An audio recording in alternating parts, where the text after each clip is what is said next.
ಅಥಣಿ ಪಟ್ಟಣದಲ್ಲಿ ಟ್ರಾಫಿಕ್ ಸಮಸ್ಯೆ, ಸಿಗ್ನಲ್ ಇಲ್ಲದೆ ಹೈರಾಣಾಗ್ತಾ ಇರುವ ಸಾರ್ವಜನಿಕರು. ಬೆಳಗಾವಿ ಜಿಲ್ಲೆಯ ಅತಿ ದೊಡ್ಡ ತಾಲೂಕು ಕೇಂದ್ರವಾಗಿರುವ ಅಥಣಿ ಪಟ್ಟಣದಲ್ಲಿ ವಾಹನ ದಟ್ಟಣೆ ಮಿತಿ ಮೀರಿದ್ದು ಸಂಚಾರ ವ್ಯವಸ್ಥೆ ಸಂಪೂರ್ಣ ಅಸ್ತವ್ಯಸ್ತವಾಗಿದೆ.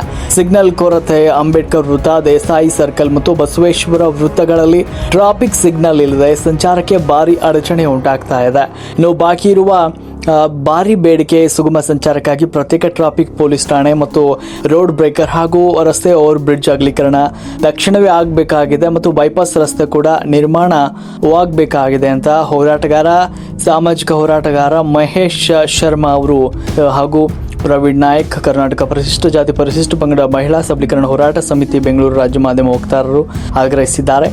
ಮೂಲಸೌಕರ್ಯ ಅಥಣಿಯಲ್ಲಿ ಕೆರೆ ಅಭಿವೃದ್ಧಿ ಆಗಬೇಕು, ಮೋಟಗಿ ತೋಟ ಶಾಲೆಯಲ್ಲಿ 9 ಮತ್ತು 10ನೇ ತರಗತಿ ಆರಂಭವಾಗಬೇಕು, ಪುರಸಭೆಯನ್ನು ನಗರಸಭೆಯನ್ನಾಗಿ ಮೇಲ್ದರ್ಜೆಗೊಳಿಸುವುದು, ಹೀಗೆ ವಿವಿಧ ಬೇಡಿಕೆಗಳನ್ನು ಈಡೇರಿಸುವಂತೆ ಈ ಸಂದರ್ಭದಲ್ಲಿ ಆಗ್ರಹಿಸಲಾಯಿತು. ತಾಲೂಕು ಆಡಳಿತ, ಸಂಬಂಧಪಟ್ಟ ಜನಪ್ರತಿನಿಧಿಗಳು, ಜಿಲ್ಲಾಧಿಕಾರಿಗಳು ಈ ಎಲ್ಲ ಬೇಡಿಕೆಗಳಿಗೆ ಯಾವ ರೀತಿ ಸ್ಪಂದನೆ ನೀಡ್ತಾರೆ ಅನ್ನೋದು ಕಾದು ನೋಡಬೇಕಾಗಿದೆ. ವರದಿ ಮಹೇಶ್ ಶರ್ಮಾ.